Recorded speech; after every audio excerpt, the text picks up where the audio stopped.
Hello. Today I will be reading Chapter 7 of Broken Minds. Um, First, I will start by showing the animated music video that was, supposed to be for the last chapter, Walk in the Forest, and then the really short animation that goes with this chapter. Okay, let me just drag the YouTube window onto the screen.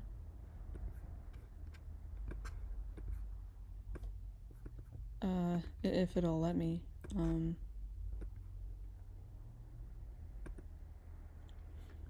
Okay, yeah, I'm just gonna have to do it like this, I guess.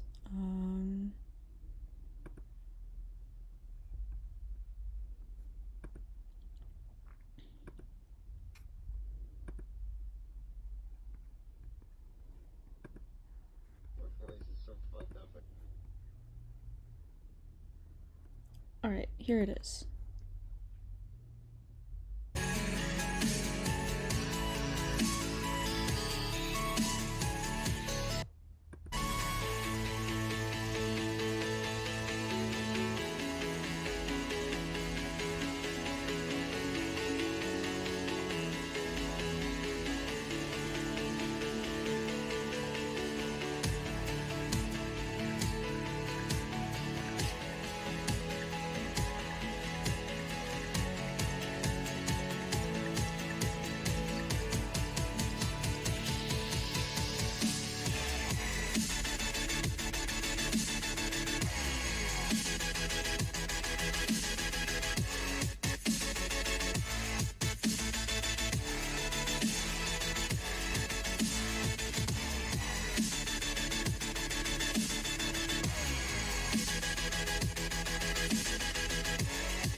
Okay, that was both the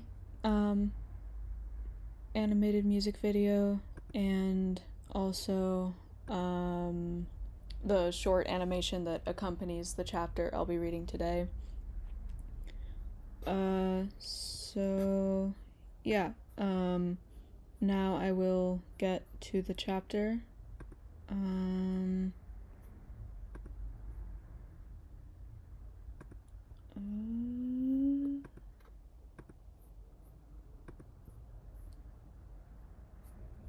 okay, WordPress.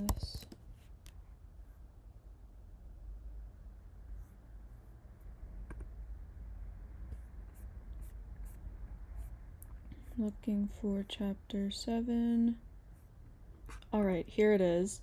This is Sugar's POV. Broken Minds, Episode 7, The Aftermath. I come home to my cousin sitting on the couch. "Hey, you're back early from your walk," she says.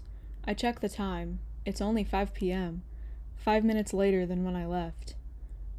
But what Skylar and I went through was way longer than 5 minutes. In fact, it was probably more than an hour, so I'm very confused. I'm still questioning if it even really happened, but I know it must have because I wouldn't have ended up where I am now, having Skylar's number just so I could let them know I got inside my apartment so their friend's older sister wouldn't get worried. Oh, speaking of which, I forgot to text them, so I text them and let them know I'm in, and they like the message. I put my cousin's keys back where she always puts them. "Don't tell your parents or my mom that I let you walk by yourself, okay?"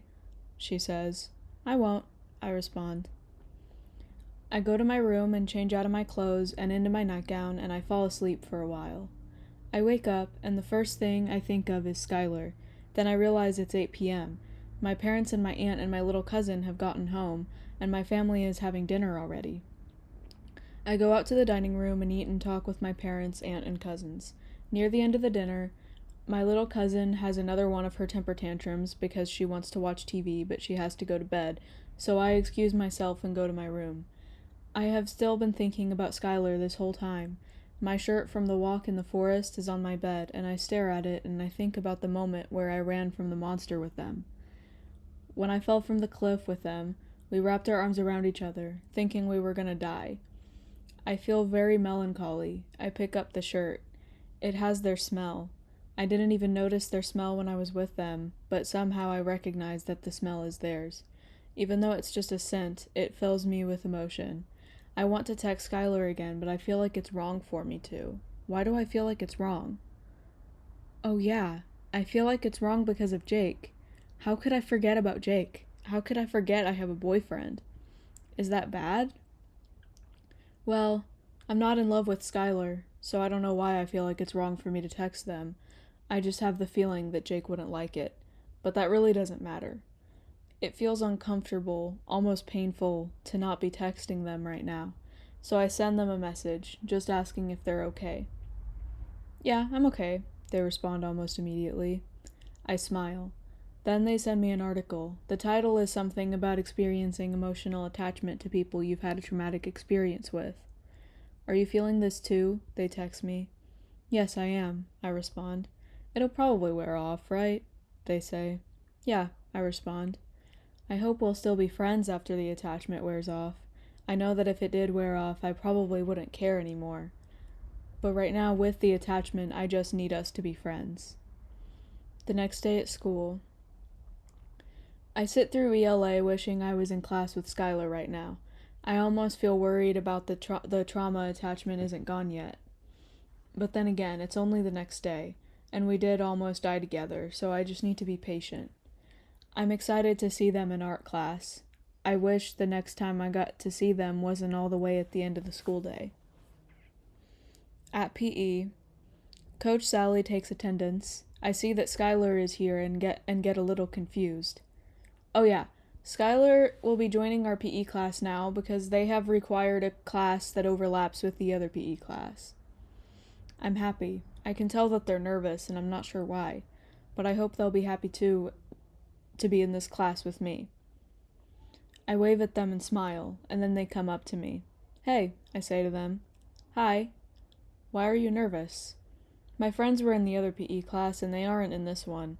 I have social anxiety, and I feel really uncomfortable doing PE stuff in front of people."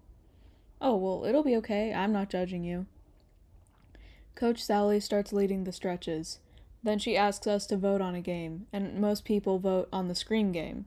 This is a game where you run and scream, stop running when you run out of breath, and then whoever got the farthest wins. Skylar and I enjoy watching and laughing together while other people participate in this game. "Do you want to participate, Skylar?" "No," Skylar says. "Oh, you should. I'll do it with you," I respond. "Do you guys want to do that?" Coach Sally says. Skylar thinks about it and reluctantly agrees. We try to run and scream together, but we're not able to do it for very long because we both end up feeling stupid and laughing in the middle of it. At art class, Skylar and I sit next to each other, as usual, and today we're continuing working on our pottery. The whole rest of the class is having their own discussion right now, but Skylar and I are just having our own conversation. I start using a tool to carve shapes into my pot, and Skylar does the same. This shape represents anxiety, I tell Skylar, pointing at the X I carved. Oh, your shapes have meanings too? They respond. Yeah, what are the meanings of yours? We keep telling each other the meanings of our shapes. Some are serious, some are silly and make us laugh together. They're a really good person to laugh with. After the art class ends, we all go to the area where we wait to be picked up, and I sit on the bench.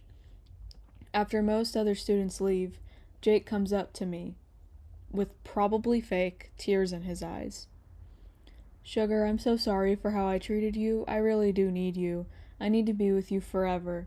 I promise I really do care about you more than I do about myself, and that's why I'm gonna change. I won't ever treat you badly again. I mean it this time. Do you forgive me? Yes, I respond, fully knowing that he isn't really gonna change. Thank you so much. I love you, he says as he hugs me. At home, I continue texting with Skylar. They put me in a group chat with 3 people who they tell me are named Kat, Celeste, and Dante. Kat is really silly, Celeste seems sort of reserved but is kind, and Dante is just casual. We all send memes, and Skylar, Dante, and I send pictures of our pets. I'm disappointed when I have to tell them I need to have dinner with my family, but then they promise we'll call later. After dinner with my parents, I run to my room and excitedly get on the call. Hey, Sugar, Kat says excitedly. The rest of them greet me. I feel warm, like I really belong in this group, even though I only just met them. Oh yeah, so what happened yesterday? Why were you at Sugar's house, Skylar? Dante says. Yeah, we've only known her for almost a week, Celeste says. Oh God, Skylar and I both say at the same time. Is it a long story? Kat responds.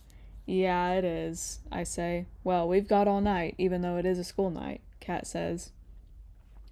Okay, so I was going on a walk in the forest, Skylar starts, and then I heard footsteps behind me, and I turned around and saw Sugar. I'm staying at my aunt's apartment, which is near the forest, I chime in. Yes, and then we started walking and having a normal conversation, and then you guys won't believe the next part. What is it? Kat says. Okay, so we saw a monster, Skylar says. A monster? What kind of monster? Dante responds. It had glowing red eyes and horns and tentacles, I explain. And it wasn't a human in a costume. It was definitely a monster. You guys probably don't believe me, but just let me continue. So we started running from it, and it chased us. We eventually outran it, and we were thirsty, so we started drinking water from that lake in the forest, even though the water isn't clean. And I don't know what was in that water, but we started feeling drunk.